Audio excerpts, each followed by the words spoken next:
Guatemala, 29 de diciembre de 2025. Hoy analizamos un día que, de verdad, podría definir el futuro económico del país en las próximas décadas. Los documentos oficiales de hoy nos muestran al gobierno haciendo dos cosas que, a primera vista, parecen casi contradictorias. Por un lado, está creando una máquina poderosísima para construir gigantes corporativos en el sector de infraestructura. Y por el otro, el mismo día, está diseñando el arma para cazar a esos gigantes si se vuelven demasiado poderosos. Vamos a desempacar cómo se publicaron estas dos visiones del futuro, una al lado de la otra. Empecemos con la máquina de hacer gigantes, el Decreto 21-2025, que es una reforma total a la Ley de Alianzas Público-Privadas. Suena súper técnico, pero en el fondo es la nueva gran apuesta del Estado para construir de todo. Carreteras, puertos, aeropuertos. El texto habla de optimizar recursos y mejorar la calidad de vida. Pero, a ver, ¿qué significa eso en la práctica? En la práctica, significa que el Estado está reconociendo que no puede, o tal vez no quiere, construir solo toda la infraestructura que el país necesita. Lo que busca esta ley es formalizar una especie de matrimonio por conveniencia. El Estado pone el proyecto y las garantías. Y una empresa privada, que se supone es más ágil y eficiente, trae el dinero, la tecnología y la experiencia para construirlo y operarlo por un buen tiempo, digamos, 20 o 30 años. Siempre que se habla de esto, salta la palabra privatización. Y la ley parece muy interesada en aclarar que esto no es eso. ¿Por qué tanta insistencia? Porque es el fantasma que siempre ha rondado estos proyectos. La ley subraya, y lo hace varias veces, que la propiedad del activo, la carretera, el puerto, nunca deja de ser del Estado. Al final del contrato, todo revierte al sector público. La diferencia es crucial. En una privatización, tú vendes la casa. En una alianza público-privada, o una APP como se les conoce, la alquilas por un largo tiempo a cambio de que el inquilino la remodele por completo y la mantenga, impecable. La insistencia es para calmar esos miedos políticos de que se está vendiendo el país. Entendido. Y para gestionar estos alquileres a largo plazo, se le da un nuevo nombre y mucho más músculo a la entidad encargada. La antigua ANADIE ahora se llamará Agencia Nacional de Infraestructura, la ANI. Y aquí es donde la cosa se pone seria, porque no es solo un cambio de nombre. Le inyectan una cantidad de dinero impresionante a través de un fondo de capital privativo. Y esa es la clave de toda la reforma.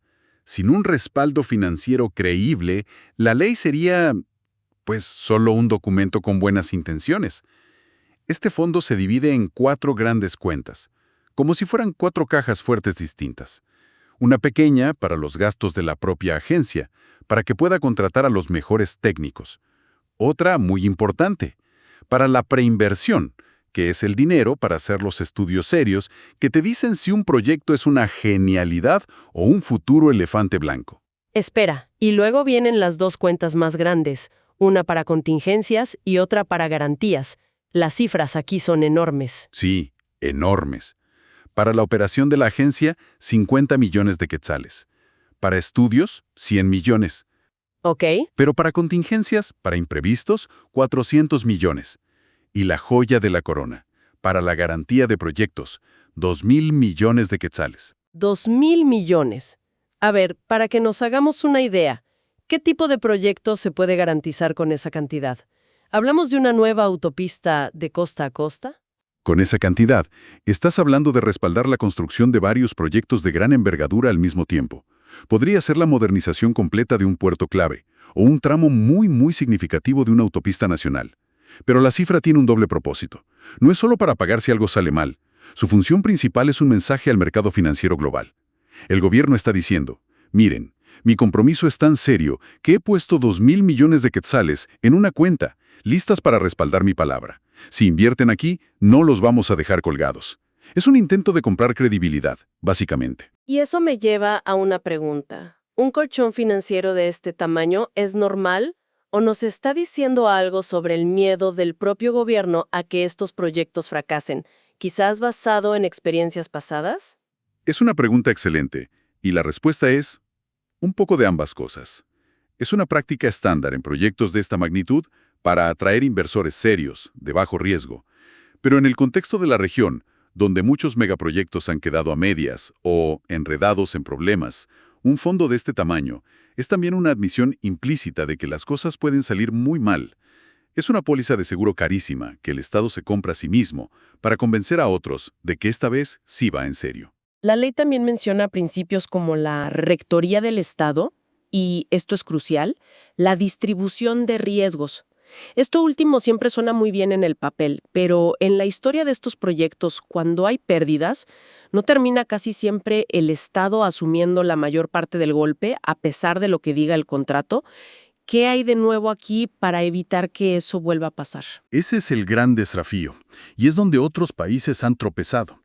En teoría, esta nueva ley obliga a que cada contrato defina con una precisión casi quirúrgica quién paga por qué imprevisto. Si hay un derrumbe por causas naturales, si una comunidad bloquea la construcción, si la inflación se dispara, todo debe estar previsto.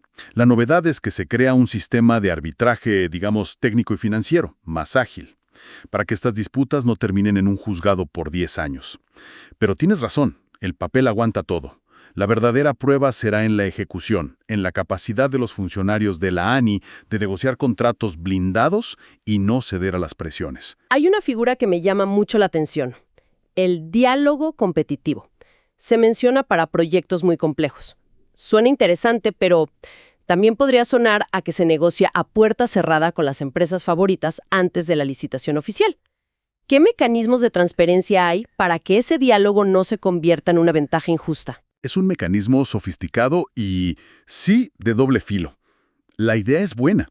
Si quieres construir algo muy complejo, como un sistema de tren ligero, quizás ni el propio gobierno sabe exactamente cuál es la mejor tecnología o el mejor trazado.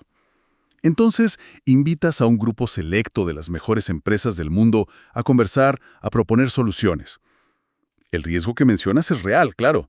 Para mitigarlo, la ley exige que todas las reuniones sean registradas, que las soluciones técnicas propuestas por una empresa se compartan anónimamente con las otras, para que puedan mejorar sus ofertas. Y que la decisión final siempre se tome en una licitación abierta. Es un intento de combinar la flexibilidad de una negociación con la transparencia de un concurso público. Va a ser fascinante ver si funciona. De acuerdo. Entonces ya tenemos el plan para construir la infraestructura, una máquina bien engrasada y financiada para crear estas grandes autopistas y puertos con socios privados gigantes. Pero una autopista nueva no sirve de mucho si solo una empresa puede usarla o si cobra peajes abusivos. Y eso nos lleva directamente a la otra cara de la moneda publicada este mismo día: las reglas del juego para que haya competencia justa en esa autopista y en todo el mercado. Es el contrapeso perfecto. El mismo día que se aprueba el fertilizante para hacer crecer a las grandes corporaciones, se publica el manual del jardinero que tendrá las tijeras para podarlas si crecen demasiado. Esta es la Resolución 11-2025, el reglamento de la Ley de Competencia. En esencia, es el manual de operaciones de la nueva Superintendencia de Competencia, el nuevo árbitro del mercado. El reglamento se mete en definiciones que parecen de abogado, pero que son el corazón de todo esto. Por ejemplo, el concepto de mercado relevante. ¿Cómo decide este nuevo árbitro quiénes están compitiendo realmente entre sí? Piénsalo como definir el cuadrilátero de una pelea de boxeo. Si dos empresas venden gaseosas de cola, pues claramente están en el mismo cuadrilátero. ¿Pero una empresa de gaseosas compite también con una de jugos naturales? ¿O con una de agua embotellada?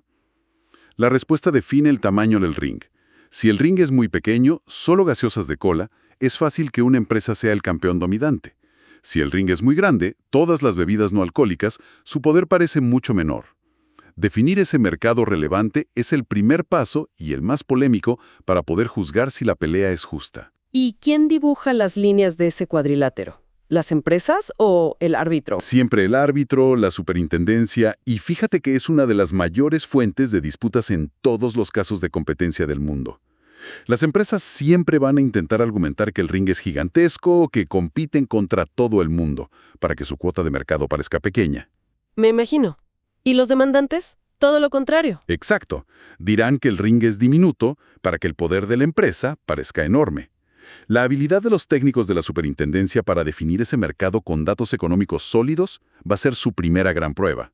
Hablemos de otro concepto: posición de dominio. El reglamento aclara que ser grande y poderoso no es ilegal. Entonces, ¿qué es lo que se prohíbe? Exacto, ser el campeón de los pesos pesados no está prohibido. Lo que es ilegal es usar tu peso para cambiar las reglas del boxeo a tu favor. Es abusar de esa posición. Por ejemplo, si el campeón, sabiendo que puede aguantar más golpes, empieza a dar cabezazos o golpes bajos para sacar del ring a un retador más pequeño y talentoso. En términos de mercado, un abuso podría ser que una empresa dominante baje sus precios a un nivel donde pierde dinero, solo por el tiempo suficiente para quebrar a un competidor nuevo. Y una vez que lo saca del mercado, vuelve a subir los precios incluso más altos que antes. Y para evitar que un campeón se vuelva tan grande que nadie más pueda subir al ring, el reglamento establece un control de concentraciones económicas. Esto es básicamente un control previo para fusiones y adquisiciones, ¿cierto? Como un permiso para casarse. Es la analogía perfecta. Si dos empresas muy grandes quieren fusionarse, tienen que ir a pedirle permiso a la superintendencia. Y la superintendencia actúa como un consejero matrimonial muy estricto. Analiza si ese matrimonio creará una familia tan poderosa que nadie más en el pueblo tendrá una oportunidad. Puede hacer tres cosas: dar su bendición y autorizar la fusión, prohibirla de plano o, lo más común, autorizarla pero con condiciones. Es como decir: sí, pueden casarse, pero con la condición de que vendan el negocio de panadería de la familia, para que la panadería del vecino pueda seguir compitiendo.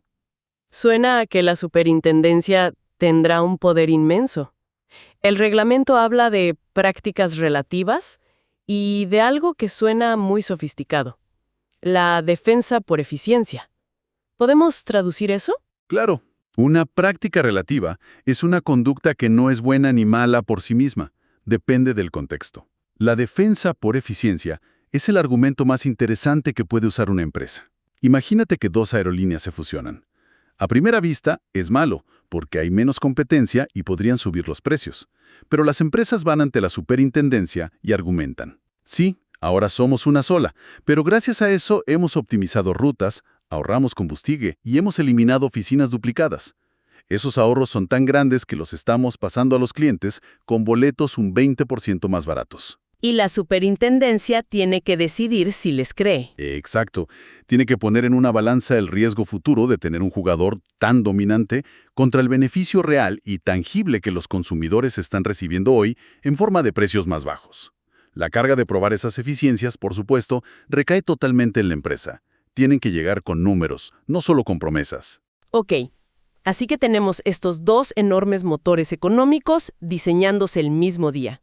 Pero mientras se planea el futuro a gran escala, el día a día del gobierno sigue su curso, y el diario oficial nos muestra una cara completamente distinta del Estado en esa misma fecha. Sí, es un cambio de tono radical, pero muy revelador. Junto a estas leyes complejísimas que miran a 30 años en el futuro, encontramos el Acuerdo Gubernativo 259-2025. Es un texto breve, muy solemne, que declara duelo nacional de 3 días por el fallecimiento de varias personas en un trágico accidente de tránsito en Totonicapán. Ordena que la bandera ondee a media asta. Aquí vemos el rol ceremonial y social del Estado, actuando como un símbolo de luto compartido ante una tragedia que golpea a la comunidad. Y justo al lado de ese gesto tan humano, vemos la maquinaria administrativa más pura y dura. Acuerdos que aprueban ampliaciones presupuestarias para la Empresa Portuaria Nacional de Champerico o el presupuesto completo para el Instituto de Ciencia y Tecnología Agrícola. Vemos el desglose de los gastos, servicios personales, materiales, transferencias. Es la fontanería del Estado, ¿no? Menos glamorosa que las grandes leyes, pero es lo que asegura que el agua siga corriendo todos los días. Exactamente. Es el aceite que mantiene el motor del día a día funcionando. Sin esa aprobación presupuestaria, el puerto no puede pagar sus planillas o el instituto no puede comprar semillas para sus investigaciones. Ver todo esto junto, la gran estrategia económica, el gesto de duelo nacional y la burocracia cotidiana, nos da una fotografía increíblemente completa de lo que es un Estado en un solo día de su existencia. Lo fascinante de ver estas publicaciones juntas es la tensión implícita que hay entre ellas. Por un lado, el Estado está poniendo sobre la mesa miles de millones de quetzales para incentivar y crear operadores económicos privados de una escala que quizás nunca antes se ha visto en el país para desarrollar infraestructura masiva. Y por otro lado, como un reflejo en el espejo, el mismo día publica el manual detallado de una nueva y poderosa superintendencia, cuyo único trabajo será vigilar, controlar y, si es necesario, sancionar a los agentes económicos que acumulen demasiado poder. Es una dinámica de creación y control que nace simultáneamente. Lo que nos deja con una pregunta fundamental para el futuro. Casi como una carrera armamentista legislativa. ¿Cómo se va a equilibrar en la práctica la necesidad de atraer a estos gigantes para construir el país con el mandato de mantener una competencia justa para todos los demás? ¿Podría la nueva agencia de infraestructura, en su afán de construir, terminar creando un campeón tan grande que la nueva superintendencia de competencia pase la próxima década intentando meterlo de nuevo en el cuadrilátero? O, por el contrario, están estas dos fuerzas diseñadas para mantenerse en un equilibrio tenso y perpetuo, donde ninguna pueda realmente dominar a la otra.